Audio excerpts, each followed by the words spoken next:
Edna Krabappel was Bart's chain-smoking, wine-drinking, perpetually exhausted teacher who represented every burned-out educator who's ever looked at a classroom full of kids and thought, I could have been a marine biologist. She had this perfectly defeated energy that made her feel more real than half the actual teachers you probably had growing up.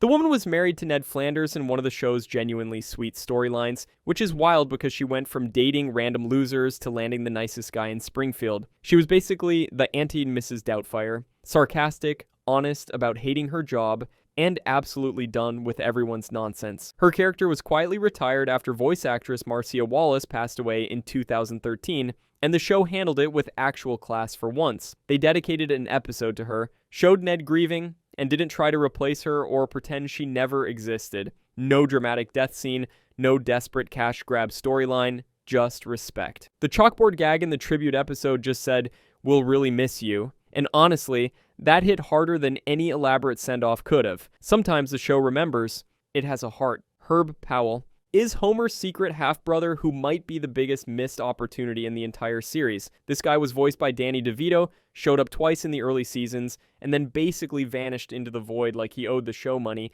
He started as this rich car manufacturer who let Homer design a car, which predictably resulted in the ugliest vehicle ever created, and Herb losing his entire fortune. The Homer, a car so bad it made the Pontiac Aztek look like a Ferrari. Herb went from millionaire to homeless faster than you can say cartoon logic. Then he came back in season 8, invented a baby translator, got rich again, and forgave Homer in what should have been a recurring storyline. Instead, he disappeared for literal decades. The show just forgot they had Danny DeVito on speed dial playing Homer's brother, which is like owning a Ferrari and using it to store boxes in your garage. He popped up for a brief cameo in season 36, which is the show's way of saying, remember this guy, without actually committing to doing anything interesting with him.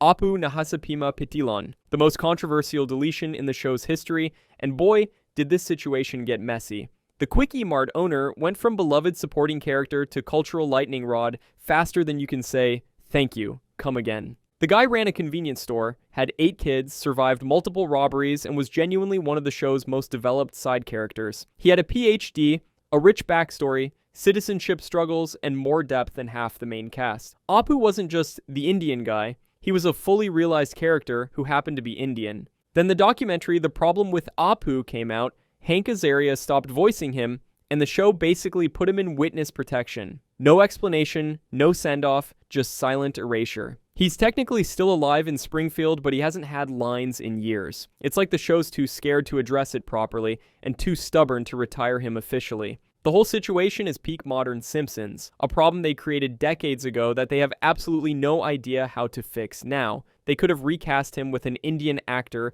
given him a proper evolution, or retired him with dignity. Instead, they chose option 4, pretend really hard that nobody notices he's gone. Hey, by the way, I'm posting pretty consistently here, so it would mean a lot if you could subscribe to the channel and drop a like for the algorithm. Mona Simpson is Homer's hippie activist mother who kept dying and coming back more times than a horror movie villain. She abandoned Homer as a kid because she was on the run from Mr. Burns after sabotaging his germ warfare lab. Her episodes were always these emotional gut punches where you'd see why Homer is the way he is, and then she'd disappear again, leaving him with fresh abandonment issues. The show would bring her back every few seasons just to mess with Homer's therapy progress. She died for real in season 19's Mona Leavesa, and it was legitimately heartbreaking. Homer spending the night on the hood of his car, looking at the stars she wanted to see. Lionel Hutz was Springfield's most incompetent lawyer, a man who made ambulance chasers look like Supreme Court justices. He worked on a contingency basis, meaning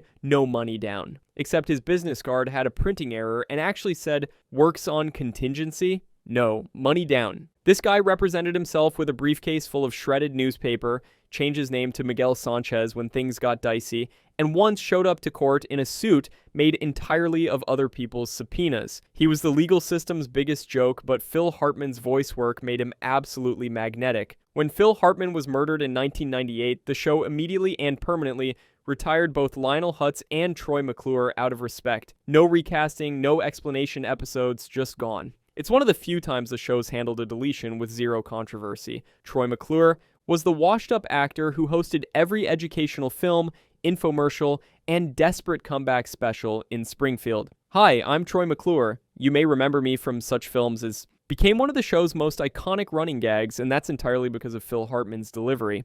The guy had a bizarre fish fetish that the show kept hinting at, married Selma Bouvier for publicity, and was basically a walking parody of every C-list actor desperately clinging to relevance. He was the entertainment industry's cautionary tale, with perfect hair. Like Lionel Hutz, Troy was immediately retired after Phil Hartman's death, and the show has honored that decision for over 25 years. No cheap replacement, just respect and silence. Maude Flanders was Ned's wife, who got killed off in the most absurd way possible. Knocked off a stadium railing by a barrage of t-shirts during a race car event. She went from devoted Christian wife to cartoon casualty because of a pay dispute with voice actress Maggie Roswell. The show couldn't afford to keep paying Roswell to fly from Denver to LA for recording sessions, so they just murdered her character instead of negotiating properly. It's the pettiest character death in television history. Imagine getting fired from your job and your boss responds by literally killing your character with promotional merchandise. Her death actually had lasting consequences, though, which is rare for the show. Ned became a widower, the kids lost their mom, and the whole dynamic of the Flanders family changed permanently. It wasn't just a throwaway death, it fundamentally altered one of the main supporting characters. Maggie Roswell eventually came back to voice other characters, which makes the whole situation even more ridiculous. They killed Maude over money, then just hired Roswell again anyway. Peak Simpsons decision-making right there. Colin. The Irish boy who dated Lisa during the Simpsons movie and calling him a deleted character is generous because he barely qualified as a character to begin with. He was Lisa's temporary boyfriend with an accent, environmental activism, and absolutely zero personality beyond vaguely charming Irish teen. The movie needed Lisa to have a romantic interest for exactly 3 scenes, so they created the blandest possible love interest, and then immediately forgot he existed. Colin didn't get deleted so much as he simply stopped being relevant the second the movie ended. The character had less development than most Simpsons background characters. Cecil Terwilliger is Sideshow Bob's brother, which means he's also a brilliant psychopath with a vendetta, because apparently that runs in the family. He framed Bob for a crime he didn't commit, tried to blow up a dam, and then basically disappeared, because the show couldn't figure out what to do with 2 homicidal Terwilligers. David Hyde Pierce voiced him in one episode, which was perfect casting since he basically played Niles Crane as a supervillain. The whole episode was a Frasier reunion that doubled as a murder plot,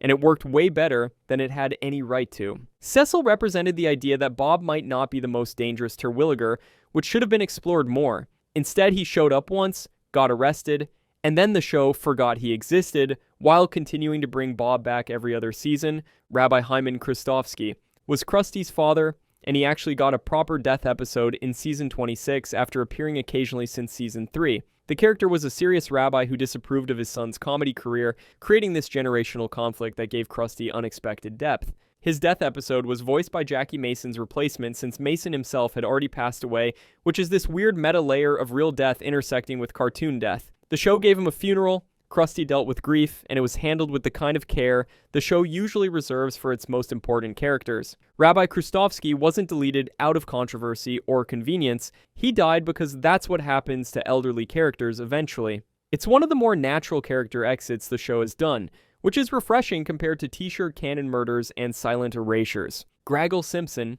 is the most hilarious entry on this list because he never existed in the first place. He's an internet hoax, a Mandela effect meme, a collective delusion that convinced people there was a weird Simpson family member they somehow forgot about. People created fake screenshots, false memories, and elaborate backstories for a character who was never in a single episode. Graggle represents the internet's ability to gaslight itself into believing anything if enough people commit to the bit. This is what happens when a show runs for 35 plus seasons. People's memories get fuzzy enough that they'll believe there was a purple Simpson they forgot about. Hank Scorpio is arguably the best one-episode character in the entire series, and calling him deleted is deeply painful because the show should have brought him back 100 times. This Bond villain supervillain hired Homer, treated his employees amazingly well, and casually conquered the East Coast while being the world's most supportive boss. Albert Brooks voiced him with this manic energy that made Scorpio feel both genuinely threatening and weirdly likable. He gave Homer the Denver Broncos as a parting gift, which is somehow both the most generous and most useless thing anyone's ever done for him. The show keeps trying to recreate the magic of You Only Move Twice with new villain characters, but they never measure up because Hank Scorpio was lightning in a bottle. Lucille Botskowski The babysitter Bandit appeared in the very first episode with actual continuity, robbed the Simpson house while babysitting, and then escaped justice in a way the show has never resolved. She's been on the run from Springfield police for 35 plus years, which honestly tracks for their competence level. Penny Marshall voiced her in what might be the darkest season 1 moment. A seemingly sweet babysitter revealed as a violent criminal who ties up kids and robs houses. The episode ended with her escaping in a getaway car, and the show just never followed up because early Simpsons wasn't concerned with continuity. After Penny Marshall died in 2018, any chance of bringing the character back for closure died with her. Lucille remains Springfield's most successful criminal purely by virtue of the show forgetting she exists. Frank Grimes, or Grimy as he liked to be called, is the character who exposed how insane Homer's life actually is. This guy worked hard his entire life, achieved nothing, and then watched Homer Simpson bumble into success repeatedly while being a complete idiot. It broke his brain so thoroughly that he electrocuted himself trying to mock Homer's incompetence. The entire Homer's Enemy episode is the show acknowledging that Homer should not have the life he has. Grimes was the reality check, the normal person who walked into Springfield and couldn't process the cartoon logic that governs everything. He saw Homer's life and had a complete psychological breakdown. His death was genuinely dark. He died while everyone at the funeral laughed because Homer was sleeping and said something dumb. The show literally killed a character to prove a point about how Homer exists in a consequence-free reality that would destroy any actual human being. Fat Tony